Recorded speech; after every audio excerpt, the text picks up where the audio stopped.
let's get the thoughts of our guest, Perloff, someone who we just ran into in Houston, who's now going to be on the sidelines and has been for Westwood 1, the radio call tonight for UConn San Diego State. That's Andy Katz, who joins us now. Andy, thanks so much for the time. How are you? Well, I'm glad I could actually join your show since you guys kind of blew me off the other day. But okay. Listen, blame Bill Walton. Not our fault. I know. Hey, I got to chime in here. Please do. I just think it's a non-story. I mean, and look, I think it is tremendous. And obviously with the NCAA, I do cover more, and Big Ten Network, I've covered more women's basketball of late than I certainly did when I was at ESPN. Not a lot, but some. And I think it's great, the coverage. It's warranted. It's earned. And with that, there's more exposure, more focus on things. But I have no problem. Whatever. They talk smack to each other. You know, one game came back this game. And I think it's such a non-story. And it's disappointing that it clouded the narrative of LSU winning yesterday. I don't even understand why it was even a thing in the press conference. What I think was legitimate would have been a legitimate extended conversation on the technical against Clark. I don't think they would have still won, you know, had she not picked up that foul or that technical, but at that time. But still, you know, that to me, if there was a controversy, it was that technical, not, you know, the hand in front of the face. Yeah, it was BS. I mean, there was definitely not enough there. And I'm a big in the moment, like, when are you calling this? You know, a lot of people say, if you're going to call in the first quarter, call the... No. You got to understand, this is the championship game. Caitlin Clark is a big star. She did not do enough to warrant that tech. I think we're in agreement there. Sorry, Perloff, go ahead. Andy, I was going to ask, Big Ten, Caitlin Clark, you've seen a lot of big stars on both sides of the ball. Where do you put her historically as sort of a buzz tournament star? Oh, my God. She's Steph Curry-like in terms of, you know, this run, going back to 2008 when Steph took Davidson to the Elite Eight. You know, look, Big Ten basketball needed this on the women's side. I think the whole conference needed this because they needed a star like her. Indiana was a 1 seed. They flamed out on the women's side. Indiana men's team didn't get past the second round. Purdue's men's team was a 1. They flamed out in the first round in historic fashion. So I think the entire conference desperately needed Caitlin Clark this season and certainly in the postseason. Andy Katz is our guest. He's a college basketball analyst, of course, and reporter. He's going to be on the sidelines for Westwood 1 tonight, UConn San Diego State. Let's turn our attention to the men's final for a moment, Andy, and give us the path here. If San Diego State is going to pull off the upset over UConn, what does this game have to look like? Well, they can't get down by double figures. They've done it too often. They were down 14 to FAU. There's just no way, I don't see any way possible they can do it against UConn. This is going to have to be, you know, sort of blow for blow. They're going to have to match them. Of course, they're going to get down at times, but not by 14, not by double figures. UConn has proven that they can deliver the knockout punch. They've got 2 of everything, especially up front. So San Diego State's going to have to make this ugly, low possession. Even though they scored, you know, in the low 70s against FAU, they don't want to get in that kind of game with UConn because they cannot keep up. They can certainly turn off the valve defensively at times against UConn, and they're going to have to do a much better job on the perimeter on the 3, but they can't get in a race with them. They just don't have the offensive firepower to match it. Danny Hurley is sort of getting a lot of attention now. I saw you interviewed him. It kind of feels like, I'm not sure where he was before, but he's sort of really matured into the coach in this tournament. How has he gotten his team to where they are, and how confident are they because of him right now? Well, what I love about him is he's very vulnerable and just exposing himself to what he's going through. And, you know, during the middle of January when they were not playing well, he took onus that he was complaining to the officials too much. He was calling John Cale, the head of officiating in the Big East. They weren't defending, and he basically said, I wasn't doing a good job. And the players obviously reacted off of that. He got a better pulse on the team in mid-February on, outside of their Big East tournament loss. They've been pretty much unstoppable. and they're all in on the same page. And, one thing that just really struck me Saturday night when I was doing an interview in the stands with Bobby Hurley for Westwood One was watching Bob Sr. and Bobby watch Dan coach.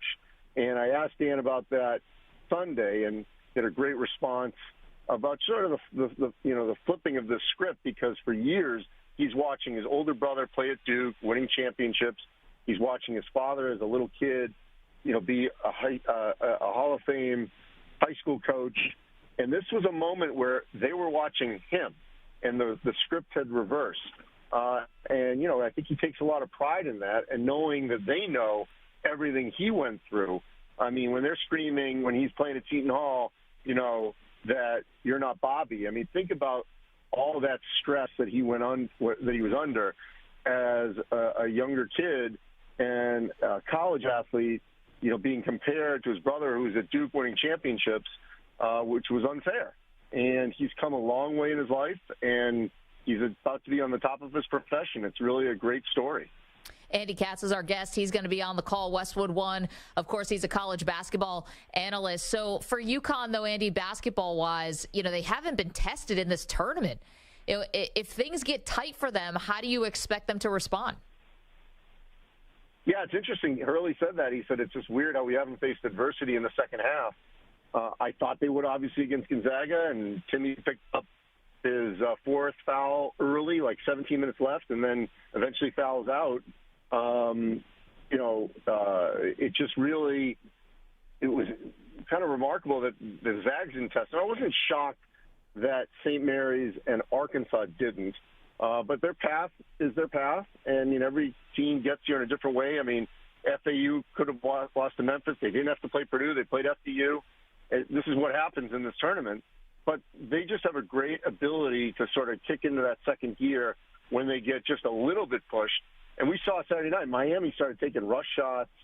They got out of their comfort zone. They played the UConn right into their hands, UConn with those runouts, and it was over. I mean, San Diego State does a much better job on transition defense, and they're just going to have to get back. If they miss, they're going to be racing back. They're not going to be chasing that rebound.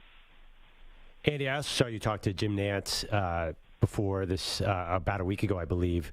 So it's going to be his final game calling the Final Four tonight. Did you see they named a street after him in Houston? How about that? I was going to ask, Andy, right outside the arena. I don't know if it's permanent, but yes, that was cool. Oh, I thought it was permanent. Oh, man. Oh, maybe it is. I don't know. I just saw the little sign, right outside NRG Stadium.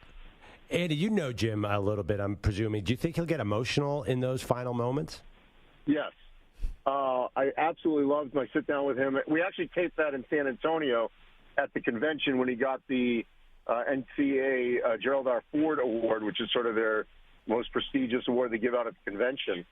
And I could have talked to him for hours. I mean, it was a great interview. I loved just hearing his stories, how he got going, how his golf coach really, was right there to sort of help foster his interest in broadcasting.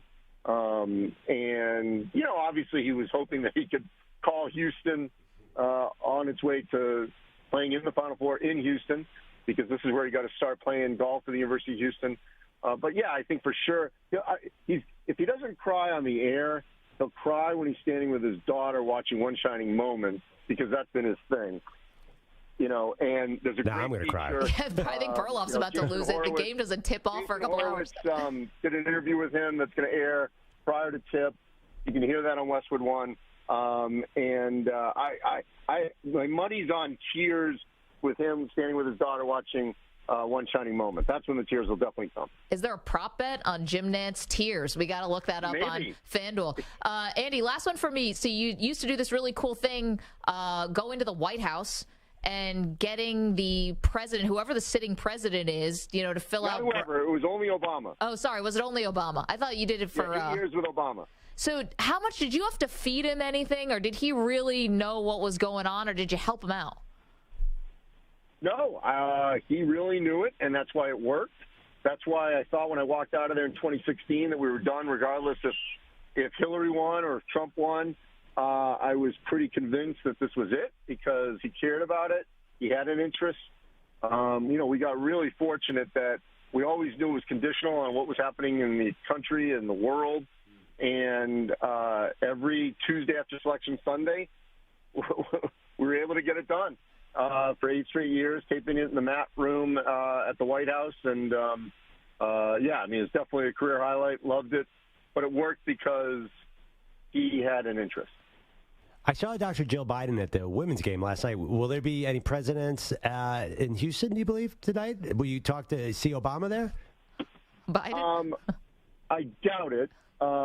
You know, because I think if you know, if there was a team potentially with interest, maybe with a tie-in. Obviously, the First Lady went to the Super Bowl because the Eagles were in it. I don't know. Maybe she would have gone anywhere. I don't know. But clearly there was a tie-in for that. And I think 50 years of Title IX. I'm not shocked that she went to the women's Final Four. With celebrating that yesterday in Dallas. Andy, have a great call tonight. Westwood won the men's championship. Andy Katz going to be on the sidelines doing all the interviews, getting all the reports that you need throughout the game. Andy, thanks so much. Thank you. And next time I walk by your live set, let me sit down. It's not our fault. Kick Boeheim out. It's totally Boeheim's fault, Andy. I'm dead serious, because he kind of held us in limbo with the timing. He's like, he's retired. He's going to do whatever he wants. You remove Steve Fisher. Thanks, Andy. Appreciate it. Thank you, Andy. Thank you. Andy Katz, listen to the call tonight on Westwood One.